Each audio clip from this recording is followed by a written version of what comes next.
Episode की शुरुआत हमें यंगर सौरॉन से दिखाई जाती है जो अपनी ऑर्क्स पर कंट्रोल करने की कोशिश कर रहा है, पर अनफॉर्चुनेटली वो सभी ऑर्क्स उसकी बातों से इम्प्रेस नहीं होते क्योंकि सौरॉन का ये कहना है कि नई और परफेक्ट मिडिल अर्थ बनाने के लिए उन्हें काफी सारी ऑर्क्स की कुर्बानी देनी होगी। पर अडार भी उनके साथ होता है, लेकिन हम देख पाते हैं कि सौरॉन को क्रोन करते वक्त यानी कि उसकी ताजपोशी करते वक्त वो उसी ताज की मदद से उसे स्टैब कर देता है, जिसके बाद हम देख पाते हैं कि सभी ऑर्क्स मिल सौरॉन को खत्म कर देते हैं, जहां से अडार ने उन पर कंट्रोल बनाना शुरू किया था। पर हम देख पाते हैं कि सौरॉन को मारना इतना आसान नहीं है क्योंकि उसकी स्पिरिट खुद को फीड करना शुरू करती है, वो भी लिविंग बीइंग से, जिसकी शुरुआत वो रेड से करता है। और हम देख पाते हैं कि उसने वेनम जैसे सब्सटेंस का रूप ले लिया है और आगे बढ़ते हुए वो एक अकेली औरत को अपना शिकार बनाता है, जिसकी मदद से वो खुद की बॉडी को एक प्रॉपर फ्लैश फॉर्म देने में कामयाब होता है। और फिर रास्ते में जाते हुए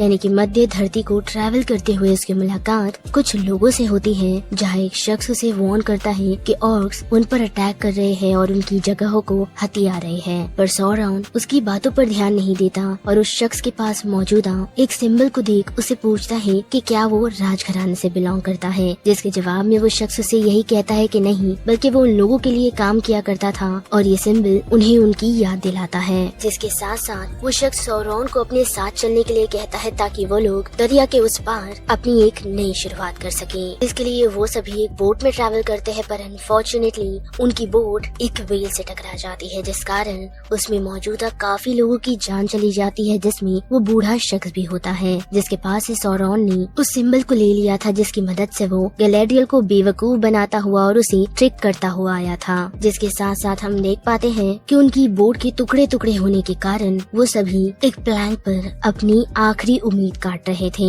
जहां उन लोगों की मुलाकात गैलेड्रियल से हुई थी। और जैसे ही ये फ्लैशबैक खत्म होता है तो हमें सीधा एल्फ्स की तरफ ले जाया जाता है, जहां हम देख पाते हैं कि गैलेड्रियल को हाई किंग गिलगलैड के पास ले जाया जा रहा है, जो उसे उसी रिंग के बारे में बातचीत करना चाह रही है, पर वो उसे हेलब्रेंड के बारे में पूछता है। और हम देख पाते हैं कि गैलेड्रियल पहले हिचकिचाती है, लेकिन फिर उन्हें ये सच बता देती है कि हेलब्रेंड कोई इंसान नहीं बल्कि वो सौरॉन था, जो सुन एल्रोन काफी डिसअपॉइंट हो जाता है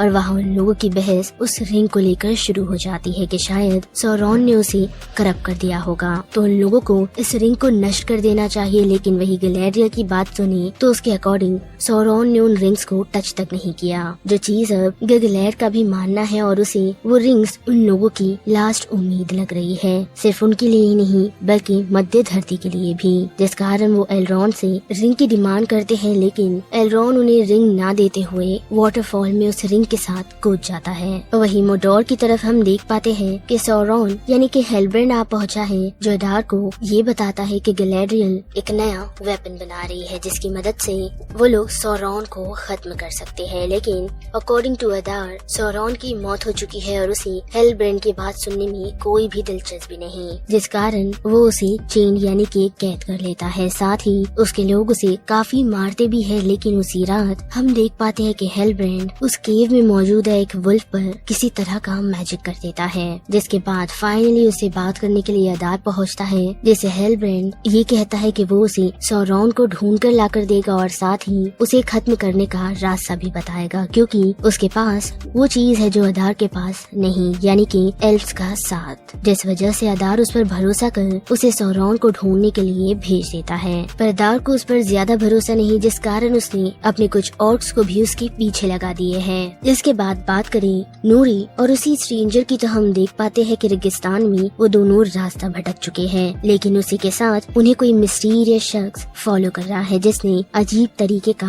मास्क पहना हुआ है। और वही बात करें नूरी और उसी स्ट्रेंजर की, तो हम देख पाते हैं कि उन लोगों के पास कुछ खाने को नहीं, जिस कारण वो उस स्ट्रेंजर से उसकी पावर इस्तेमाल करने के लिए कहती है, जो वो करता है और उस वजह से उन्हें कुछ खाना मिलता है और साथ ही उन्हें ऐसा लगता है कि कोई उन्हें फॉलो कर रहा है। पर वो मिस्टीरियस शख्स नहीं बल्कि पॉपी होती है, जो उन्हें फॉलो करते हुए उनकी तरफ आ पहुंची है और साथ ही उसे इस रेगिस्तान से निकलने का रास्ता भी पता है, जिस कारण वो उन लोगों की हेल्प करती है ताकि वो उन्हें लैंड्स ऑफ रोन तक पहुंचा सके, जिनका पीछा अभी भी वो मिस्टीरियस शख्स कर ही रहा है। और उसी के साथ हम देख पाते हैं कि एल्रोन लिंडन आ पहुंचा है, जहां उसकी मुलाकात सिरडन से होती है, यानी कि एक शिप राइटर जो काफी वाइज है और साथ ही काफी बुद्धिमान भी, क्योंकि वो एल्फ्स प्रजाति का काफी पुराना एल्फ्स माना जाता है। जिसके साथ साथ एलरॉन्ड उसे उस रिंग्स को दिखाता है और उसे दे भी देता है, जिसे सीजन अपने साथ बोट में लेकर निकल जाता है जब तक गैलेरियल उन लोगों तक पहुंच पाए। और वही बात करें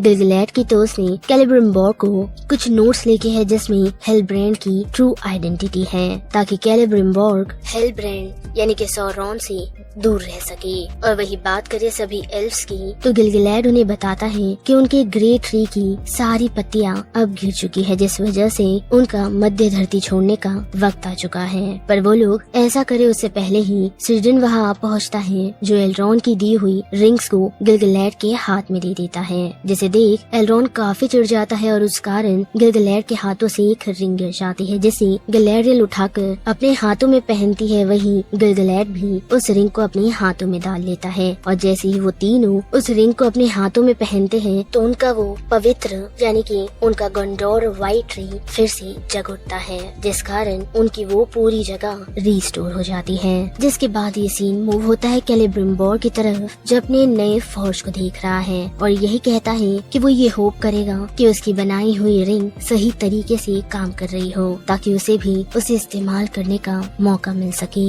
पर उसके साथ मौजूदा लेडी उसे बताती है कि साउथ लैंड से एक मैसेंजर आया है जो उनसे बातचीत करना चाहता है। जी हाँ, आपका गैस गलत नहीं, बल्कि कैलिब्रिम्बोर से मिलने के लिए हेलब्रेंड यानी कि सौरॉन पहुंचा है। वेल, तो बस इस एपिसोड में इतना ही।